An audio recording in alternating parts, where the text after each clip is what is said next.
Brenda. Bom dia, Lucas. Bom, hoje nós vamos falar sobre os corantes. Os corantes, eles tingem as nossas roupas, os nossos acessórios, os nossos móveis e até mesmo os nossos cabelos. E raramente paramos para pensar quantos compostos existem no meio desses corantes e como eles são feitos. Esses compostos são de moléculas que podem ser naturais ou produzidas pelo homem.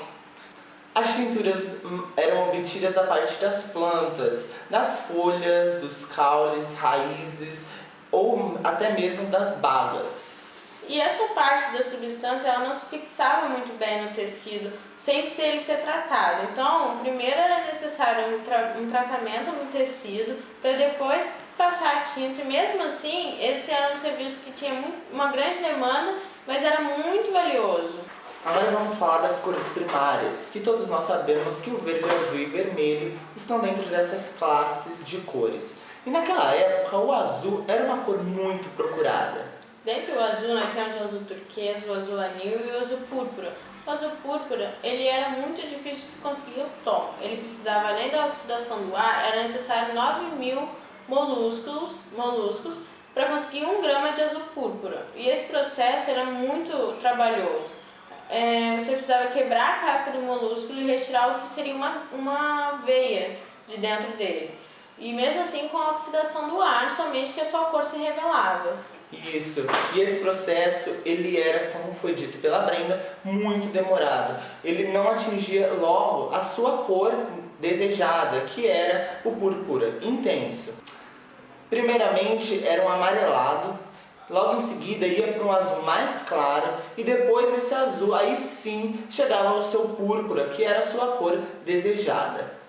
A cor real de tintura que vemos depende dos comprimentos de onda da luz visível que é refletida de volta em vez de ser absorvida. Se todos os comprimentos de onda forem absorvidos, nenhuma luz será refletida. O tecido tingido terá os nossos olhos cor preta. Se nenhum comprimento de onda for absorvido, toda a luz é refletida e veremos o tecido como branco. Se somente os comprimentos de onda de luz vermelha forem absorvidos, a luz refletida terá a cor verde. A relação entre o comprimento de onda absorvido e a estrutura química da molécula é muito semelhante à absorção de raios ultravioletas por protetores solares. Isto é, depende da presença de ligações duplas com as ligações simples. Então agora nós vamos fazer uma experiência com a Lucy e com a Jéssica sobre o violeta. Bom dia, Lucas, bom dia, Brenda, bom dia, galera de casa. Então, hoje nós vamos fazer a experiência do violeta que desaparece. O primeiro passo eu vou estar apresentando os ingredientes para você. Vai ser vinagre, água oxigenada, fator 10, que é para machucado, e um permanganato. E água também. Para adiantar o processo, eu já separei já. Então aqui tem um pouquinho, 20 ml de água oxigenada, aqui tem 20 de vinagre e 40 de água.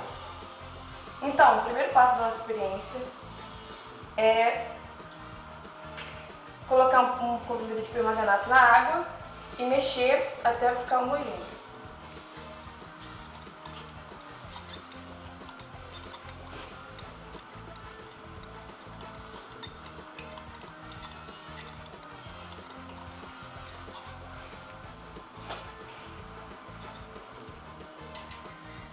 Então, como você pode ver, já ficou homogêneo. O segundo passo é acrescentar o vinagre.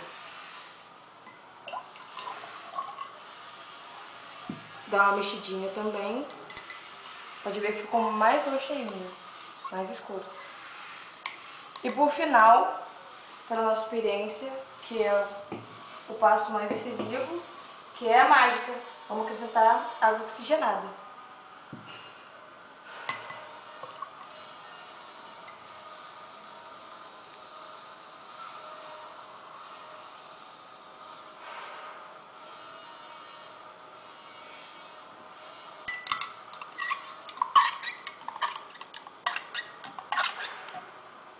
Como vocês podem ver, a água ficou mais clara, voltou a cor branca de antes.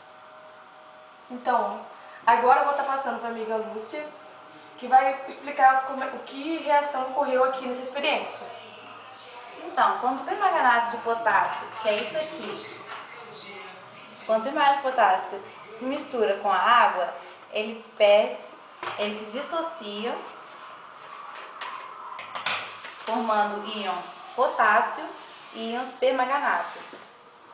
Potássio positivo e permanganato negativo. Na hora em que o íon permanganato, que é violeta, se mistura com o vinagre e a água, perde-se oxigênio.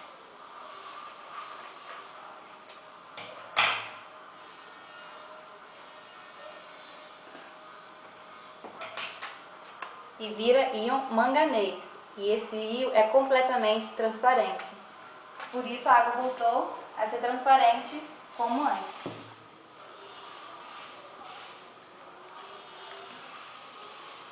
E voltamos com vocês, Lucas e Brenda. Muito legal a experiência feita pelas meninas. Muito bacana, muito interessante. E outra proposta, além dos corantes naturais, nós temos os corantes sintéticos. Os corantes sintéticos, eles são estruturas químicas que são parecidas com os corantes naturais, porém elas são feitas no laboratório. Nós temos o exemplo de tintas de cabelo, tintas para bala, de bala. E isso facilita muito no nosso dia a dia usar essas tintas ao invés daquelas tintas como era feita no passado, Muito que mais dava simples. isso, dava muito trabalho, muito tempo perdido. E como vivemos em um mundo tecnológico, a necessidade de trabalharmos com uma velocidade mais rápida, mais ágil, é necessária. Por fim, a nossa química Natália vai dar uma explicação geral sobre o assunto. É com você, Natália. Bom dia, Brenda. Bom dia, Lucas. Bom dia, pessoal de casa. Eu estou aqui hoje para mostrar um pouquinho para vocês sobre a estrutura física de algumas moléculas. As 3 moléculas que irei falar será a indigotina, a segunda a púrpura de tiro e a terceira é o índigo sintético. A primeira, o composto precursor do índigo, encontrado em todas as plantas que o produzem, é a indicam, molécula que contém uma unidade de glicose associada, como vocês podem ver. Ela é incolor e, sob condições alcalinas, rompe a unidade de glicose para produzir a molécula de indoxol. Este reage com o oxigênio do ar para produzir a cor azul. A segunda, que é a púrpura de tiro, ela é obtida de um muco opaco secretado por várias espécies de moluscos marinhos, em geral do gênero Murex. A cor brilhante da púrpura de tiro só se revela pela oxidação do ar. Aqui temos a estrutura molecular dela. O terceiro, que é um índigo sintético, em 1865, o químico alemão Johann Friedrich começou a investigar a estrutura do índigo. Em 1880, já havia descoberto uma maneira de fazê-lo no seu laboratório a partir de materiais facilmente obtidos.